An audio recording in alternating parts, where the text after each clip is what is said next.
Bonjour, je suis Monsieur Foaleng Love René, administrateur de base de données, concepteur, développeur logiciel.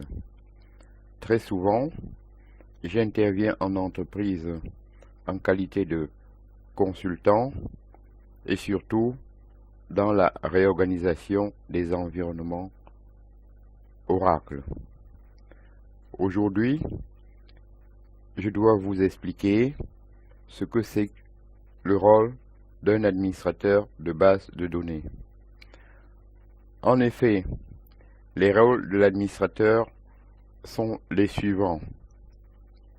Les rôles de l'administrateur peuvent être classés en deux catégories: la conception de la base de données et l'organisation technique de celle-ci. C'est cette seconde catégorie qui va être développée ici.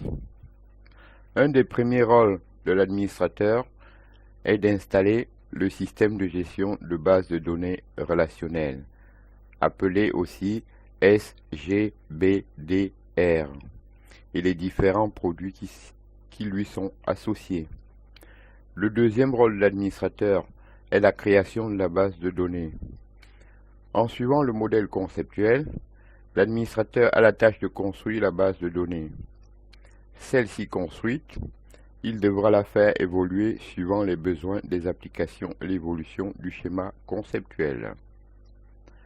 Cela comprend non seulement la création des objets de la base de données, mais aussi le paramétrage de la mémoire utilisée par la base de données et le dimensionnement des fichiers physiques de celle-ci. Un des rôles importants de l'administrateur est la sécurité de la base de données. Il aura donc la charge de créer les utilisateurs qui pourront ainsi se connecter à la base de données. Mais aussi, il aura la charge de définir les droits de chacun d'eux en fonction de leur rôle dans la base de données. La cohérence de la base de données est aussi une tâche que l'administrateur devra mettre en œuvre.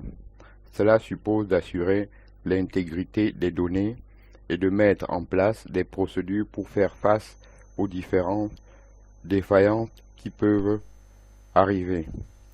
Dans le prochain cours, nous allons continuer avec les outils d'administration.